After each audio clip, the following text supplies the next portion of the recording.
Tragedia in laguna a Venezia, un ragazzo trovato morto annegato nel pomeriggio dopo essere caduto da un barchino. Da accertare la dinamica dell'incidente. Un altro furto in casa nel mirino dei ladri ancora a Oriago di Mira, dove una coppia di pensionati si è vista depredata anche dei risparmi messi da parte per i nipotini. Siamo rassegnati, dicono. Giovani e violenti, i carabinieri di Mestre hanno arrestato un 18enne moldavo e denunciato i suoi complici di dolo, l'accusa di estorsione aggravata ai danni di un 22enne mestrino. Al via a Roma la trattativa tra Regione e Governo sull'autonomia del Veneto, incontro positivo, dice il governatore Zaia, l'obiettivo un'intesa a gennaio, ma resta il nodo fiscale. Il Comune non si indebiterà ulteriormente per mantenere in piedi il Casinò ed è pronto a lasciarlo fallire, lo annuncia il sindaco Brugnaro, che nelle scorse ore ha presentato i conti della casa da gioco in Consiglio Comunale. A Diana di Noale non è possibile morire in pace, in cimitero non c'è più posto, una signora commenta: voglio essere sepolta qui. Sfida tra Umana Reyer ed Avellino, sabato sera sul parquet avversario, coach De Raffaele, sarà una sfida tra due squadre protagoniste e vogliose di vincere. Buonasera e ben ritrovati dall'edizione veneziana dei nostri telegiornali. In primo piano, l'avete sentito dai titoli, la cronaca con la tragedia che si è verificata oggi pomeriggio in laguna a Venezia. Sentiamo. Tragedia poco prima delle 16 nel canale Retro Giudecca tra l'isola di San Clemente e Sacca Sessola. Un giovane è stato soccorso dopo essere finito in acqua mentre la sua barca è stata segnalata alla deriva nelle vicinanze. L'allarme sarebbe stato lanciato da un'imbarcazione ACTV, mentre sul posto giungevano i mezzi acquei della questura e dei vigili del fuoco.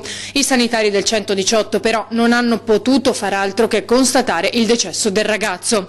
Anche la Capitaneria di Porto ha inviato una motovedetta per far luce sull'accaduto. La dinamica è ancora in via di ricostruzione. Il natante a un primo esame esterno sembrerebbe intatto. Ed ancora cronaca, ennesimo furto in casa nel mirino dei ladri, ancora una volta Oriago, frazione di Mira, dove una coppia di pensionati si è vista depredata di tutto, anche dei risparmi del salvadanaio che conteneva i soldi messi da parte per i nipotini. Sentiamo. Ho trovato la porta aperta e niente, ho visto una scatolina là sopra tutta, pensato fosse venuto a casa mio figlio, invece non c'era, sono andata in bagno, ho trovato tutto aperto, di sopra era tutto sotto sopra, neanche da entrare proprio. Dalla voce della derubata il racconto dell'ennesimo furto in casa, sempre a Oriago di Mira, stavolta in via Campania. Ieri la denuncia ai carabinieri di quanto accaduto lunedì sera poco prima delle 19, con questa coppia di pensionati privata di monili, oro, contanti e pure i risparmi per i nipotini piccoli. E hanno levato tutte le monetine da 10 e 20 centesimi così, e si sono presi il dado, la musina, con quelli da 1 euro, 2 euro, circa 200-300 euro. Tra le mani del pensionato 77enne quel che resta dei perni scardinati della porta d'ingresso. E hanno sforzato, hanno buttato via questo, buttando via questo sicuramente quella serratura, maniglia, non resiste. È uno dei 10 furti in case tentati, messi a segno in meno di 3 settimane dai ladri a novembre a Mira. Con la piccola villetta messa a soqquadro, rubati beni in oro, molti dei quali ereditati dai loro avi. La coppia di anziani vive oramai rassegnata. Siamo impotenti, dicono. I ladri, anche se presi, poi tornano liberi a delinquere. Tanto è lo stesso, li mollano subito, è lo stesso. Puoi mettere l'allarme, puoi mettere la telecamera, puoi mettere quello che vuoi, non c'entra niente. Loro sono organizzati. Un'altra baby gang in azione, i carabinieri hanno arrestato un 18enne e denunciato i suoi 2 complici. Giovani spietati, avidi e violenti. I carabinieri del nucleo operativo di Mestre hanno arrestato un 18enne moldavo residente a Stra e denunciato i suoi complici, un 16enne e un altro poco più che maggiorenne, con la pesante accusa, soprattutto per la loro età, di estorsione aggravata a danno di un 22enne mestrino. Il blitz è scattato al centro commerciale Ocean, dove i ricattatori avevano dato appuntamento alla vittima per la consegna di 1.000 euro in contanti. I soldi c'erano e con loro i militari in borghese che, non appena il mestrino ha consegnato la busta hanno bloccato il trio. Il 18enne che ha preso i contanti è stato arrestato, i compari di dolo denunciati. Secondo gli accertamenti dei carabinieri il ricatto andava avanti da mesi. Alla base il diniego del 22enne a partecipare ad attività illecite proposte dal gruppetto. Da lì sarebbero iniziati i pestaggi, le intimidazioni e le continue richieste di denaro. All'inizio poche centinaia di euro, poi la pretesa è salita a 2000. La vittima sarebbe stata picchiata più volte e ricevuto quotidianamente minacce telefoniche e di persona. Non appena è stata presentata la denuncia, le forze dell'ordine hanno pedinato a distanza il maestrino, finché non è arrivato il momento della consegna della prima tranche di denaro con conseguente arresto. Dalle indagini sarebbe emerso che il papà del ragazzo, appresa la vicenda dal figlio in lacrime, sarebbe stato a sua volta minacciato di morte dal gruppo quando ha cercato di affrontarlo. Le indagini continuano per stabilire se il trio sia colpevole di altri episodi. Al via Roma la trattativa tra Regione e Governo sull'autonomia del Veneto. Il tempo lavora contro di noi su questa partita, quindi dobbiamo essere molto veloci e avere disponibilità da entrambe le parti, ma penso che insomma già avere l'obiettivo di una intesa quadro o una preintesa quadro, definiamola così, prima delle elezioni vuol dire alla volta dei primi di gennaio sarebbe già un bel obiettivo. Lo starter ha sparato il colpo, pronti via. La corsa per l'autonomia del Veneto parte da Roma. Ore 14:30 Ministero degli Affari Regionali. Faccia a faccia il governatore Luca Zaia con il pool di giuristi e il sottosegretario Gian Claudio Bressa con i suoi consulenti. Meno di 2 ore e un vertice che fa dire a tutti i presenti è un buon inizio, con l'obiettivo di un'intesa quadro entro gennaio, un primo tavolo organizzativo. Si sono definite alcune azioni da fare, tra le quali la prima noi forniremo un ordine ovviamente dettagliato delle 23 materie, dalla prima all'ultima, facendo in modo che diventi quel nuovo ordine che diamo alle 23 materie, diventi la base di lavoro. Saremo già presenti ai tavoli la prossima settimana. Ci saranno anche tavoli tematici per sveltire il cronoprogramma. Portare a casa tutto il menù, ribadisce Zaia, la missione da Venezia a Roma, anche in merito al nodo più difficile, il nodo cruciale, quello fiscale. Il Veneto che chiede i 9 decimi e li chiede in maniera prudenziale, come ho sempre detto, perché noi non conosciamo i numeri, quindi cercheremo di capire bene i numeri e dopodiché faremo quadrare il tutto. Anche perché Bressa resta fermo sulla posizione espressa da sempre. Sui 9 decimi delle tasse c'è già una sentenza della Corte Costituzionale che dice di no, spiega Lapidario a vertice finito, a meno che non si parli di regioni a statuto speciale. I 9 decimi, continua, non hanno legittimità costituzionale perché avrebbero un impatto sulla finanza pubblica molto alto e comunque, aggiunge, il nodo delle risorse va affrontato dopo la definizione delle competenze. Dunque la corsa è iniziata, ma non sarà una corsa senza ostacoli. Dibattito e tensioni ci stanno su una partita così. Voglio ricordarvi che noi qui non è che abbiamo un manuale dell'uso e manutenzione dell'applicazione del comma 3 del 116, ma siamo davanti invece a un problema grosso che è quello di un percorso che nessuno conosce, che è tutto da disegnare. Poi, come si dice, il tempo sarà galantuomo e saranno i risultati a darci ragione oppure no. Il Comune di Venezia non si indebiterà ulteriormente per mantenere in piedi il suo casinò ed è pronto a lasciarlo fallire nel caso perdesse la causa milionaria attualmente in corso con i dipendenti. Lo annuncia il sindaco di Venezia Brugnaro, che nelle scorse ore ha presentato i conti della casa da gioco in Consiglio Comunale. Se i dipendenti del casinò, autori della causa contro il Comune, dovessero vincere, la società si troverebbe a pagare un importo di circa 17 milioni di euro. In quel caso il Comune non ricapitalizzerebbe e la casa da gioco entrerebbe in procedura concorsuale, mettendo a rischio i posti di lavoro di tutti i 527 dipendenti. A disegnare questo scenario apocalittico è la stessa amministrazione, in una nota letta in Consiglio Comunale dall'assessore al bilancio Michele Zuin. L'era dei debiti da scaricare sul futuro della città è finita, scandisce il sindaco Luigi Brugnaro. L'unica possibilità di sopravvivenza per il casinò è il nostro piano, che ha già portato l'azienda a uscire dalla palude. Questo casinò è tornato inutile di poco, perché sono previsioni a oggi per fine anno, se le cose andassero avanti così, siamo sull'ordine dei 600.000 euro, cioè abbiamo invertito il segno. Pure in una situazione veramente difficilissima, di notte, di giorno, abbiamo operato sempre, sabato, domenica, critiche di ogni genere, però la casa da gioco si sarebbe messa in una strada che noi riteniamo positiva. Alternative al percorso intrapreso finora, insiste il sindaco, non sono sul tavolo. Noi abbiamo lavorato per costruire un progetto di rilancio della casa da gioco per immaginare un nuovo restyling, perché le condizioni non consentono, come abbiamo sentito più volte, idee come solite di grandi progetti, nuovi palazzi, nuove sedi, eccetera. Ovviamente c'è ancora con quei debiti e non si poteva pensare a una cosa del genere. Parole che i sindacati preferiscono non commentare in attesa della conclusione dell'avvertenza giudiziaria, ma soprattutto della trattativa in corso con l'amministrazione sui nuovi contratti. Dallo scorso maggio non se n'era saputo più nulla. Ecco, quindi sentiamo gli ultimi aggiornamenti sugli autori dello storico tentativo di rapina con i fumogeni in piazza San Marco. Sono fuggiti in Europa dell'Est, area geografica di cui sono originari i 4 banditi protagonisti della clamorosa tentata rapina con lancio di fumogeni in piazza San Marco dello scorso 17 marzo. Le indagini da quel giorno non si sono mai fermate e hanno portato all'identificazione di 3 componenti della banda. Dopo il fallimento del colpo, a causa della pronta reazione della responsabile della gioielleria, i banditi avevano cercato di far perdere le loro tracce. Per un po' si sono nascosti in altre località italiane. Poi, quando hanno capito che gli investigatori si stavano avvicinando alla cattura, hanno deciso di separarsi. Ciascuno ha lasciato il paese per una destinazione diversa, tutte nell'est Europa. I carabinieri però sono ancora sulle loro tracce, insieme all'Interpol che sta coordinando il lavoro delle forze dell'ordine in diversi paesi. E torniamo a Mira, ladri sorpresi a bordo di un'auto rubata sono fuggiti per i campi facendo perdere le proprie tracce.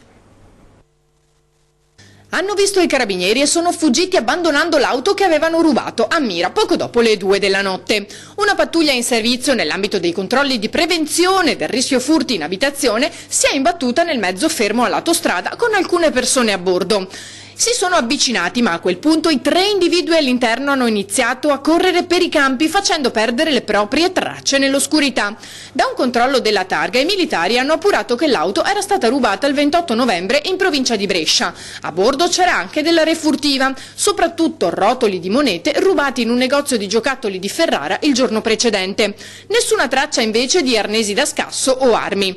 Il veicolo sarà sottoposto a ulteriori accertamenti da parte dei carabinieri in cerca di possibili indizi in grado di dare un volto e un nome ai ladri che con ogni probabilità si apprestavano a mettere a segno qualche altro colpo nella zona.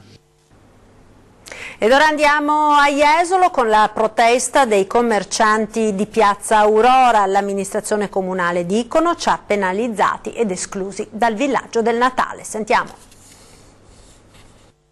Mentre Jesolo si tinge di rosso e oro dando vita al suggestivo villaggio di Natale, molti dei commercianti di Piazza Aurora sono delusi e amareggiati perché il comune li ha nuovamente esclusi dall'iniziativa. Soltanto Piazza Aurora conta almeno 20 attività aperte, di cui 5 sono bar che lavorano la domenica, la mia attività la domenica non è aperta, però siamo tutti quanti in sofferenza perché tutti quanti a novembre ci guardiamo in faccia qua e cominciamo a chiederci ma la gente dov'è? Così ho fatto notare che nessuno si preoccupa del lavoro dei commercianti che lavorano qui a Jesolo della Vita, praticamente da via Zanella dove finisce l'esperienza Christmas Village in poi, anche perché Jesolo si estende a senso unico verso ponente e quindi costruendo come ho detto prima un tappo prima, il traffico si blocca lì e giù non viene più nessuno. La scorsa estate era stata prospettata l'estensione delle casette fino a via Carducci, a ridosso della piazza, ma non è andata così e i commercianti non ci stanno. C'era stato detto che non sarebbero stati ripetuti gli errori dell'anno scorso e quindi il villaggio si sarebbe esteso quantomeno fino a Piazza Aurora quasi, anche se questo poi non risolve il problema di tutte le attività che stanno in fondo fino in Piazza Neve. Servirebbe solo a noi questo di Piazza Aurora. Immediata la risposta del sindaco Zoggia che ha parlato di questioni logistiche. Il signor Salmasi però sottolinea come la sua e le altre attività non siano escluse solamente dal villaggio di Natale. Non solo dall'attività di festa del Christmas Village, ma proprio dal lavoro quotidiano di tutti i giorni.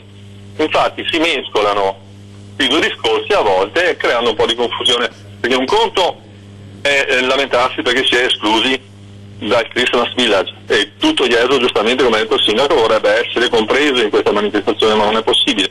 Un conto invece è sentirsi tagliati fuori da quello che è il lavoro quotidiano. Parliamo ora delle nuove direttive per la sicurezza delle manifestazioni pubbliche. Secondo il sindaco di Scorzè, Giovanni Battista Mestriner, è una falsa emergenza che rischia di distruggere la vita delle comunità. Sentiamo. Anni e anni di manifestazioni non hanno provocato, per esempio a Scorzè, nulla, neanche un ferito. Stiamo investendo e spendendo una marea di soldi per un problema che non è mai esistito. Le nuove misure varate dal Ministero dell'Interno in materia di sicurezza per le manifestazioni pubbliche rischiano di scrivere la parola fine a moltissimi appuntamenti di popolo, soprattutto nei piccoli comuni, dove i costi obbligatori delle nuove dotazioni di sicurezza ricadono sui bilanci dei municipi e su quelli degli organizzatori. Quasi sempre associazioni di volontari, prive delle risorse per ottemperare alle regole introdotte dopo i fatti di Piazza San Carlo a Torino. È la solita risposta che lo Stato romano dà ai problemi che succedono nel paese. Quando succede una qualsiasi calamità si mettono a fare leggi e si mettono a fare regole dove si sgravano loro delle responsabilità, caricano di costi tutte le strutture locali e alla fine rendono invivibile e impossibile fare qualsiasi cosa. Siamo alla follia. Oltre a spegnere la vita di una comunità, attacca il sindaco di Scorzè Giovanni Battista Mestriner il rischio di eliminare le uniche occasioni di autofinanziamento per un gran numero di soggetti che si occupano di volontariato e aiuto ai più deboli, facendo venir meno anche una fondamentale rete di protezione sociale. Che ci dicano effettivamente se vogliono che chiudiamo tutto, listiamo a lutto tutti i paesi, stiamo tutti quanti chiusi in casa perché chissà cosa può succedere se facciamo una manifestazione. Ed ora proseguiamo andando a Briana di Noale. Nel cimitero della frazione non ci sono più posti e c'è chi pensa di scavarsi la fossa nell'orto. Sentiamo. Sono nata a Briana 86 anni fa e mi se moro, che morirò presto perché sono anziana, ma se penso sull'orto se no mi metto in congelatore finché sparite al cimitero. A Briana, frazione di Noale, non è possibile nemmeno morire in pace. Questa signora, alla soglia dei 90 anni, proprio non vuol saperne di trasmigrare in altra sede quando arriverà il tempo per andare, per così dire, oltre. Non c'è più posto, hanno detto. Io me l'ho fatto a tomba sull'orto. Che meno va, né no né capita né muniego. Il cimitero, oramai da anni immemori, infatti non c'è più posto e i residenti a metà tra umorismo e poesia commentano il fatto così. È un paesino che si sta proprio spegnendo. E mentre al Camposanto i mugugni si susseguono tra chi porta un fiore al sepolcro del proprio caro estinto, l'intera frazione si prepara alla rivolta in attesa dell'incontro con l'amministrazione comunale per sapere se e quando il cimitero verrà ampliato. Per Noale c'è anche troppo, perché si sta facendo tanto per Noale e per me poco per le frazioni, tutto là.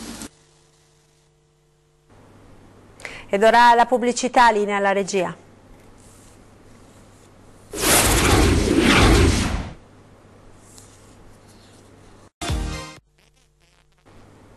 E rieccoci in diretta con l'edizione veneziana dei nostri telegiornali. Siamo ora alla pagina dello sport con il basket. l'Umana Reyer va ad Avellino senza Jenkins ma con Green, che dice: darò il massimo per aiutare i miei compagni anche se sono appena arrivato. Gli Orogranata ripartono dopo la pausa con la trasferta ad Avellino, dove si giocherà sabato alle 20:30. Ha dimostrato in queste partite, in questi anni, di essere una squadra che è costruita anche quest'anno per lottare per lo scudetto, che sta facendo molto bene, che sta gestendo molto bene il doppio impegno. È una squadra completa. La squadra non si presenterà nelle migliori condizioni con l'uscita di Jenkins per un problema muscolare, ma coach De Raffaele non dispera. Ci sono tutti gli ingredienti affinché sia una partita interessante, una partita tra due squadre che sono state protagoniste e cercano di esserlo anche quest'anno. E quindi ripeto, da parte mia c'è anche curiosità di vedere come la squadra impatterà con questa partita, con questo ciclo, perché penso che potremmo avere anche delle indicazioni interessanti. Mi aspetto una partita molto fisica, di cui farà parte anche Green, appena approdato per compensare l'assenza di Jenkins, e conosce bene la squadra avversaria. Credo che il destino abbia il senso dell'umorismo, perché la prima partita che disputerò sarà contro Avellino, che per me è un posto speciale. Mi aspetto un big match. Avellino gioca molto bene, ma voglio concentrarmi solo sulla nostra squadra e su quello che posso fare per aiutarla. E vi ricordo ora lo spazio dedicato a voi telespettatori con la nostra rubrica Lo dico ad antenna. Segnalateci disagi, problemi e noi cercheremo come sempre di darvi una mano per risolverli. Gli indirizzi li vedete in sovraimpressione, come i numeri di telefono per la segreteria oppure per gli SMS o i messaggi WhatsApp. Ed è tutto per questa edizione, vi lascio come sempre alle previsioni del tempo per le prossime ore. Una buona serata, il meteo.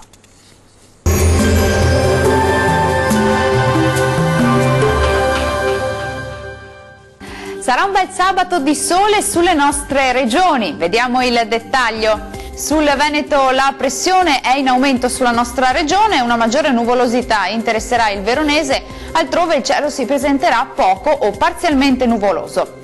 Temperature massime comprese tra 4 e 8 gradi, valori minimi tra -2 e 2 gradi circa. Spostiamoci ora a vedere la situazione del Friuli Venezia Giulia.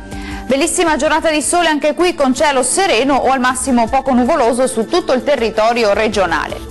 Temperature massime attese intorno ai 7 gradi, valori notturni tra -1 e 0 gradi. Concludiamo con uno sguardo al Trentino Alto Adige. Pressione in aumento, il sole splenderà in un cielo poco o parzialmente nuvoloso. Temperature fredde, le massime saranno infatti comprese tra 4 e 5 gradi, minime tra -3 e 0 gradi. Il mare sarà molto mosso, localmente mosso nel Golfo di Trieste, i venti forti da nord-est. Dal meteo è tutto, arrivederci!